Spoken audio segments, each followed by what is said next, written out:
पिछले एपिसोड में हमने जुपिटर के बारे में कई सारे बातें जानी। हमने जुपिटर के मैग्नेटोस्फीयर के बारे में जाना, जो कि वाकई में एक करिश्मा है। हमारे सौरमंडल का सबसे बड़ा ग्रह जुपिटर का मैग्नेटिक फील्ड आश्चर्यजनक रूप से बहुत ही बड़ा है। अगर रात के आसमान में हम जुपिटर के मैग्नेटोस्फीयर को देख पाते तो ये लगभग हमारे चांद के आकार के बराबर दिखता। अगर आपने पिछला एपिसोड अभी तक नहीं देखा है तो ऊपर आई के बटन पर क्लिक करके उस वीडियो को जरूर देखना। लेकिन यहाँ सवाल ये था कि आखिर उस गैस के गोले का इतना बड़ा मैग्नेटिक फील्ड कैसे हो सकता था? क्या जुपिटर पूरी तरह खोखला नहीं है?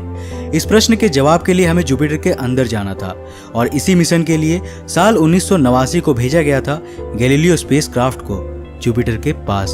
तो हेलो गाइस, मैं हूं कौशिक और चलिए शुरू करते हैं आज के इस एपिसोड को। जुपिटर के बादल दिखने में काफी आकर्षक और रंग बिरंगे हैं, परंतु इनके रूप से धोखा मत खाना। ये दिखने में जितने सुंदर है, असलियत में उतने ही खतरनाक और जानलेवा है। साल 1995 को गैलीलियो स्पेसक्राफ्ट अपने 6 सालों के सफर के बाद हमसे 58 करोड़ 80 लाख किलोमीटर दूर स्थित जुपिटर के ऑर्बिट में दाखिल हुआ। गैलीलियो स्पेसक्राफ्ट मुख्य रूप से 2 भागों में बना था। पहला जुपिटर एटमॉस्फेरिक प्रोब, जिसे जुपिटर के अंदर गिराया जाने वाला था, और दूसरा भाग जो जुपिटर के बाहर से ऑर्बिट करने वाला था।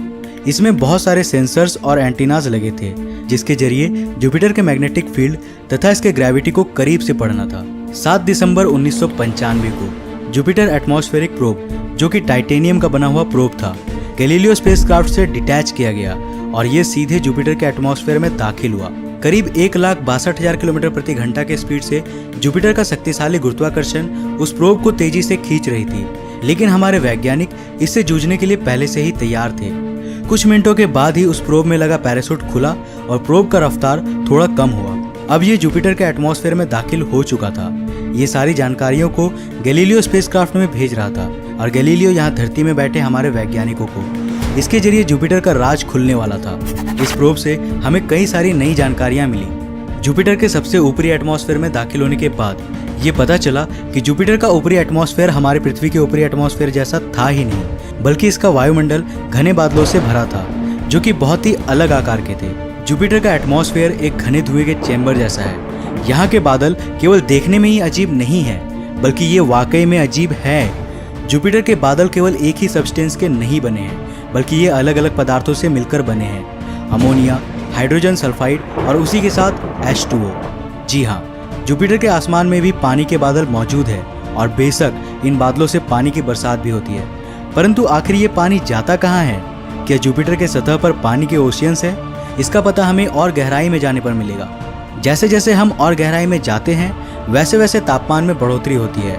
वातावरण का दबाव अब बहुत ही ज़्यादा है और टेम्परेचर हमारे सहन शक्ति से कहीं ज़्यादा। लेकिन थोड़े गहराई में जाते ही ऊपरी बादल खत्म हो जाते हैं और फिर आता है साफ खाली आसमान, जहाँ लगातार बारिश होती है और ये दृश्य वाकई में काफ़ी अद्भुत है। अगर आप जुपिटर के ऊपरी एटमॉस्फेयर को बाहर से देखोगे तो आपको लगातार चलती हुई तूफानी बादल दिखेंगे। ये ऊपरी बादल अमोनिया से बनी है, जो जुपिटर के इक्वेटर के समानांतर अलग अलग जोनल बैंड्स के रूप में लगातार अल्टरनेट डायरेक्शन में बह रही है। इन तूफानी बादलों को जेट्स कहा जाता है। ये बैंड्स अल्टरनेट कलर के हैं। गहरे रंग के बैंड्स को बेल्ट्स कहा जाता है और हल्के रंग के बैंड्स को जोन्स कहते हैं। तो हम जुपिटर के अंदर थे।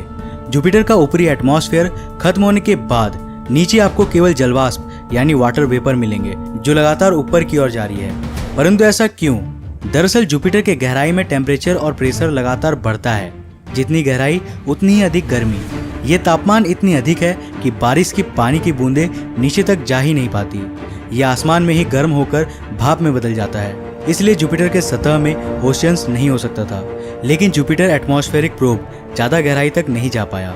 करीब 156 किलोमीटर गहराई तक जाने के बाद भी इसे कोई सॉलिड सरफेस नहीं मिला और यहाँ तक पहुँचने के बाद हमारा प्रोब भी हमारे कंट्रोल से बाहर हो गया। सिग्नल्स बंद होने के करीब 58 मिनट्स बाद गहराई में तापमान इतना ज़्यादा हो गया कि इससे उस प्रोब के पार्ट्स ही मेल्ट होने लगे और फिर जुपिटर एटमॉस्फेरिक प्रोब भी जुपिटर के बादलों का हिस्सा बन गया। बेशक हम ज़्यादा गहराई तक नहीं जा पाए थे, लेकिन इस प्रोब के जरिए हमें पता चला कि जुपिटर में चलने वाले तूफान तथा इसके एटमॉस्फेयर का टर्ब्यूलेंस वैज्ञानिकों के अनुमान से कहीं ज़्यादा थी। वैज्ञानिकों ने अनुमान लगाया था जुपिटर के तूफान करीब 350 किलोमीटर पर आवर की स्पीड से चलती होगी, लेकिन उस प्रोब द्वारा भेजे गए डेटा से ये पता चला कि ये तूफान 360 से 610 किलोमीटर प्रति घंटे की स्पीड से बहते हैं, जो कि वाकई में बहुत ही ज़्यादा है। गैलीलियो स्पेसक्राफ्ट द्वारा हम जुपिटर के केवल थोड़े से ही हिस्से को खंगाल सके, परंतु हमें इससे भी और गहराई में जानना है और इसीलिए साल 2011 को लॉन्च किया गया जूनो स्पेसक्राफ्ट को, जिसका मेन मिशन था जुपिटर के composition, gravity field, magnetic field तथा पोलर मैग्नेटोस्फीयर की पढ़ाई करना। 5 जुलाई 2016 को जूनो सक्सेसफुली जुपिटर के ऑर्बिट में दाखिल हुआ और अपने मिशन में लग गया। जूनो के जरिए हमने जुपिटर को काफ़ी करीबी से बारीकी से देखा। जूनो में कोई लैंडर नहीं लगाया गया था, बल्कि ये जुपिटर के ऑर्बिट में रहकर ही इसकी पढ़ाई कर रहा है। जूनो के द्वारा भेजे गए डेटा ने वैज्ञानिकों के डाउट्स को काफ़ी हद तक हल किया और हमें ये पता चला कि जुपिटर का असल में कोई सॉलिड सरफेस है ही नहीं, लेकिन ये अंदर से खोखला भी नहीं है। दरअसल इसके गहराई में एटमॉस्फेयर के खत्म होते ही सीधे एक लिक्विड कोर की शुरुआत होती है। जुपिटर के लिक्विड कोर का तापमान करीब 9700 डिग्री सेल्सियस है और यहाँ का प्रेशर इतना अधिक है कि हाइड्रोजन के एटम्स नॉर्मल से हटकर एक खास अवस्था में बदल जाता है, जिसे हम कहते हैं मेटालिक हाइड्रोजन। हाइड्रोजन का यह फेज एक इलेक्ट्रिकल कंडक्टर की तरह बिहेव करता है और जुपिटर का यही मेटालिक हाइड्रोजन कोर जुपिटर के मैग्नेटोस्फीयर का वजह है। जुपिटर के तेज घूर्णन की वजह से इस पर कभी सॉलिड सरफेस नहीं बन पाया, परंतु वैज्ञानिक ये मानते हैं कि जुपिटर के मेटालिक हाइड्रोजन कोर के नीचे यानी जुपिटर के सेंटर में रॉक एंड आइस कोर है, जहां का तापमान अविश्वसनीय रूप से करीब 35,700 डिग्री सेल्सियस है। जुपिटर हमारे सौरमंडल का सबसे बड़ा और सबसे अनोखा ग्रह है और एक बड़े भाई की तरह जुपिटर हमेशा से ही हमारा रक्षा करता आ रहा है। तो जुपिटर के सहयोग के लिए एक लाइक करना तो बनता है। तो आज के लिए बस इतना ही। अगर ये वीडियो आपको पसंद आया तो इसे लाइक करने के साथ साथ अपने फ्रेंड्स और फैमिली के साथ शेयर करें। अगर आपने अभी तक हमारे नए चैनल आई एम कौशिक को सब्सक्राइब नहीं किया है तो जाकर फटाफट सब्सक्राइब करो, लिंक डिस्क्रिप्शन में है। अगर आप नए हो इस चैनल पे तो ऐसे ही और इंटरेस्टिंग वीडियोस के लिए चैनल को सब्सक्राइब करने के साथ साथ नोटिफिकेशन बेल को भी ऑन कर लो। मैं मिलता हूँ एक और नए वीडियो के साथ, तब तक के लिए जय हिंद, बाय।